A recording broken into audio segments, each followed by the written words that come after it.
নমস্কার বন্ধুরা, আজ 8ই জানুয়ারি 2025 সাল বুধবার। বন্ধুরা, আপনারা হয়তো অনেকেই অবগত আছেন যে গত পরশুদিন আমাদের পার্শ্ববর্তী জেলা ডিমা হাসাওয়ের উমরাংশুতে ওখানে কালামাটি বলে যে জায়গা আছে, ওখানে একটা কয়লা খনি আছে এবং সেখানে কর্মরত অবস্থায় বেশ কিছু কয়লা খনির শ্রমিক কয়লা খনির ভেতরে আটকা পড়ে যান। কেননা হঠাৎ করে খনির গর্ভে জল ভর্তি হতে থাকে এবং সেই সময় কতজন শ্রমিক আটকা পড়ে গেছেন সেটার কোনো সংখ্যা নিশ্চিতভাবে বলা যাচ্ছিল না এবং কোনো ভিডিও আমার কাছে যেহেতু ছিল না, আমি আপনাদেরকে আপডেট দিতে পারিনি। কিন্তু আজকের ভিডিওতে আজকে সকাল থেকে যে আপডেটগুলো আসছে তার সর্বশেষ খবর আমি আপনাদের সামনে তুলে ধরব, যেগুলো হয়তো আপনারা অন্য সোশ্যাল মিডিয়াতে পাবেন না এত সহজে বা এত তাড়াতাড়ি। তো সর্বশেষ আজকের কি আপডেট আছে সেগুলো আপনাদেরকে জানাচ্ছি। বন্ধুরা, আপনারা অনেকেই জানেন, কেননা বিভিন্ন সোশ্যাল মিডিয়ার দৌলতে আপনাদের কাছে খবর এতক্ষণে পৌঁছে গেছে যে একটা মর্মান্তিক দুর্ঘটনা ঘটেছে আমাদের ডিমা হাসাও জেলার উমরাংশুতে একটা কয়লা খনিতে। সেখানে প্রাপ্ত সূত্র মতে যেটা জানা গেছে যে কেউ কেউ বলছেন 10 জন, কেউ কেউ বলছেন 15-20 জনও হতে পারে হতভাগ্য শ্রমিকরা সেই কয়লা খনির ভেতরে আটকা পড়ে আছেন এবং এর জন্য ইতিমধ্যে এনডিআরএফ, এসডিআরএফ, ভারতীয় সেনাবাহিনী, আসাম রাইফেলসের জওয়ানরা দুর্ঘটনাস্থলে উপস্থিত আছেন এবং গতকালকে থেকেই কিন্তু উদ্ধার কার্য শুরু হয়েছে, কিন্তু কোনো সাফল্য আসেনি, কাউকে উদ্ধার করা সম্ভব হয়নি গতকাল। কিন্তু আজকে সকালে 8টার সময় যেটা সর্বশেষ আপডেট এসছে তাতে জানা গেছে যে একজনের মৃতদেহ উদ্ধার করা গেছে। আপনারা ছবিতে দেখতে পাচ্ছেন বন্ধুরা, খুবই দুঃখজনক ঘটনা। এখনও কিন্তু কতজন ভেতরে আটকা পড়ে আছেন বা তাদের বেঁচে থাকার সম্ভাবনা কতটুকু সে সম্বন্ধে কেউই নিশ্চিতভাবে বলতে পারছেন না। তো যে আপডেটগুলো আসবে সেগুলো আমি আপনাদের সামনে আমার ভিডিওর মাধ্যমে তুলে ধরবো। বন্ধুরা, আপনারা সাথে থাকুন, দেখতে থাকুন। বন্ধুরা, ইতিমধ্যে বিশাখাপত্তনম থেকে ভারতীয় নৌবাহিনীর ডিপ ডাইভাররা এসেও পৌঁছেছেন, ওনারা উদ্ধার কার্যে হাত লাগিয়েছেন।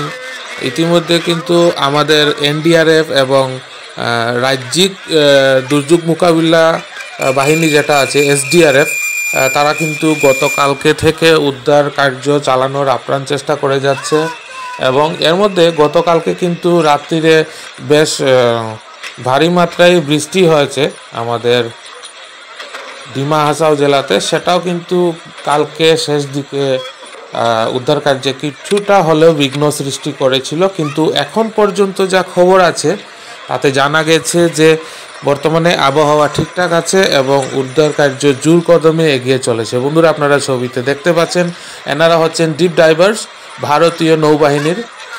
এনারা এখন ভেতরে যাবেন এবং আপনারা কিছুক্ষণ আগেই দেখলেন যে একজনের মৃতদেহ উদ্ধার করে বাইরে বের করে আনা হয়েছে। আমরা আশা রাখছি যে যারা ভেতরে আটকা পড়ে আছেন ওনারা যাতে যে বেঁচে থাকেন সেটাই আমাদের প্রার্থনা এবং ওনাদেরকে যাতে নিরাপদে বাইরে বের করে আনা যায়।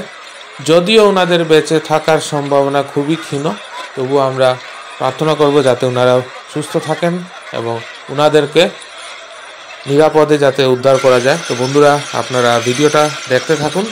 সর্বশেষ আপডেট ডিমা হাসাও জেলার উমরাংশুর কালাপানি থেকে। আপনারা অনেকেই কিন্তু খবর পেয়েছেন বিভিন্ন সোশ্যাল মিডিয়ার দৌলতে এবং সংবাদপত্রে যে ভয়ঙ্কর দুর্ঘটনা হয়েছে একটা কয়লা খনিতে। কর্মরত অবস্থায় হঠাৎ সেই খনিতে জল ভর্তি হয়ে যায় এবং এর ফলে কেউ কেউ বলছেন 15 জন, কেউ বলছেন 20 জন, কেউ বলছেন 10 জন। সঠিক তথ্য কারো হাতে নেই কতজন ভেতরে আটকে আছেন। আপনারা দেখতে পাচ্ছেন এখানে উদ্ধার কার্য চলছে। বন্ধুরা, যে খবরগুলো আসবে, যা আপডেট আসবে অতি অবশ্যই আমি আপনাদের সাথে শেয়ার করব। আপনাদের কাছে অনুরোধ, আপনারা সর্বশেষ আপডেট পেতে ভিডিওটা অবশ্যই পুরোটা দেখবেন এবং যারা প্রথমবার আমার চ্যানেলে এই ভিডিওর মাধ্যমে যুক্ত হয়েছেন তারা চ্যানেলটা সাবস্ক্রাইব করে পাশে থাকা বেল আইকনটা অবশ্যই প্রেস করে রাখবেন। আপনার চেনাশোনা সবার সাথে বন্ধুরা ভিডিওটা শেয়ার করুন, কেননা এক্সক্লুসিভ ফুটেজ যেগুলো আপনারা এই চ্যানেলেই পাবেন সবার আগে বিস্তারিত খবর সহযোগে। বন্ধুরা, এখন আপনারা দেখতে পাচ্ছেন ভারতীয় নৌবাহিনীর ডিপ ডাইভার্সরা খনির ভেতরে যাচ্ছেন এবং সবাই বাইরে প্রচণ্ড উৎকণ্ঠা নিয়ে অপেক্ষা করছেন কি হয় একটা ভাব, প্রচণ্ড উত্তেজনাকর মুহূর্ত। এবং আমরা আশা রাখছি যারা ভেতরে আটকে আছেন তারা যেন অসুস্থ অবস্থায় সশরীরে বাইরে বেরিয়ে আসতে পারেন এবং যে আপডেটগুলো আসবে অতি অবশ্যই বন্ধুরা আমি আপনাদের সাথে শেয়ার করব। এখনও জোর কদমে উদ্ধার কার্য চলছে বন্ধুরা। দুর্ঘটনাস্থলে উপস্থিত আছেন ভারতীয় সেনাবাহিনী, ভারতীয় নৌবাহিনী, আসাম রাইফেলস, এনডিআরএফ, এসডিআরএফের সদস্যরা এবং যৌথভাবে এই উদ্ধার অভিযান অব্যাহত আছে বন্ধুরা। আপনারা ছবিতে দেখতে পাচ্ছেন বর্তমানে ভারতীয় সেনাবাহিনীর জওয়ানরা পৌঁছেছেন এবং ইতিমধ্যে খনির ভেতর থেকে জল বার করার কাজ শুরু হয়ে গেছে। আমরা আশা রাখছি আরও জোর কদমে উদ্ধার কার্য চলতে থাকবে। তো এখানে প্রচুর স্থানীয় জনতারাও ভিড় করেছের, সবাই কিন্তু মুখে একটা দুশ্চিন্তার ছাপ এবং আপনারা দেখতে পাচ্ছেন যে এনডিআরএফের ডুবুরিরাও কিন্তু তৈরি হচ্ছেন। এখানে দেখুন ধাপে ধাপে প্রতিটি পদক্ষেপে ডুবুরিরা কিন্তু উদ্ধার কার্য চালিয়ে যাওয়ার চেষ্টা করে যাচ্ছেন বন্ধুরা।